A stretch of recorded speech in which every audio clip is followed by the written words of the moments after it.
लेण्याद्रीकडे जाताना जो प्रवास अनुभवायला मिळतो तो खरंच मन मोहून टाकणारा असतो.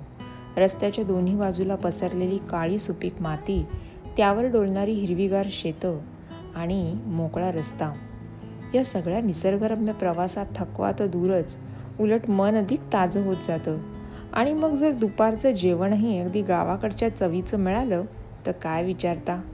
नागापूर वळती फाट्यावर अगदी समोरच आहे हॉटेल साई गारवा. इथे मिळणारं घरी बनवल्यासारखं ताजं आणि चविष्ट जेवण म्हणजे प्रवासाचा एक खास भागच बनतो. विकासदादा आणि त्यांची फॅमिली जितकं चविष्ट जेवण बनवतात तितकंच प्रेमाने आणि आपुलकीने ते आपला पाहुणचारही करतात.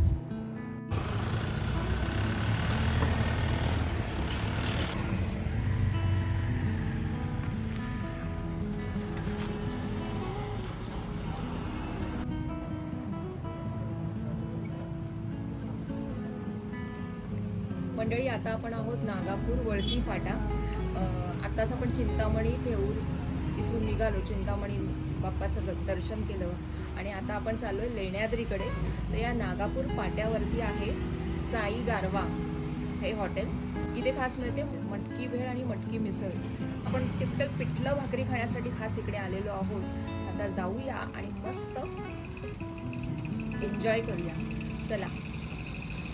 म्हणायला हॉटेल, पण तुम्हाला असं वाटेल की तुम्ही गावाकडच्या एका घरामध्ये आलेला आहात. घरगुती लाडू, फरसाण, त्याचप्रमाणे यांची मटकी भेळ खूप प्रसिद्ध आहे.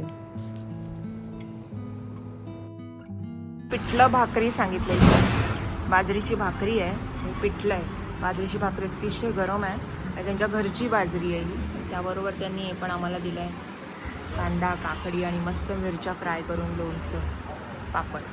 तर आता आम्ही आधी खातो आणि मग तुम्हाला भेटतो.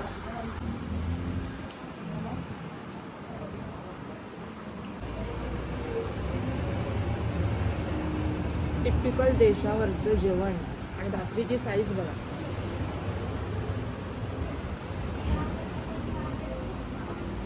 सगळ्या डिटेल्स डिस्क्रिप्शन बॉक्समध्ये देईन. जर या रूटला तुम्ही असाल तर नक्की इथे या आणि घरगुती जेवणाचा आनंद घ्या. नमस्कार, माझं नाव विकास धंदेमाळी. आपलं हॉटेल नाव आहे साई गारवा हॉटेल, वळती फाटा, नागापूर. आपल्याकडे स्पेशल मिसळ, मटकी भेळ, वडापाव और नंतर दुपारी 12च्या नंतर आपल्याकडे पिठल्या भाकर मिळते. घरगुती पद्धतीने जेवण मिळतं. घरची बाजरी आहे आपल्याकडे, घरचा सगळा साधा आहे, एकदम क्वालिटी एक नंबर आहे. सगळं फिल्टर पाण्यामध्ये बनवलं जातं आपल्याकडे. प्रत्येक माल हा फिल्टर पाणी बनवला जातो आपला. आपलं हॉटेल सकाळी 6ला चालू होतं तर रात्री 12पर्यंत चालतं.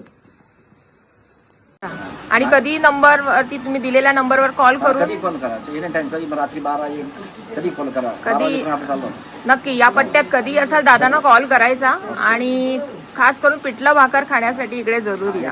घरगुती बाजरी, हा, घरगुती चपाती, सगळं काही एकदम घरचं जातं. नक्कीच. आणि आम्हाला पण जेवण खूप आवडलं.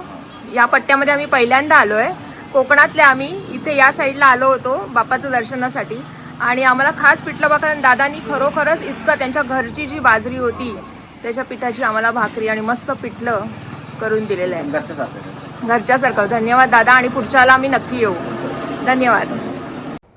व्हिडिओ आवडल्यास नक्की शेअर करा आणि पुन्हा भेटूया एका नवीन व्हिडिओसह. तोपर्यंत धन्यवाद.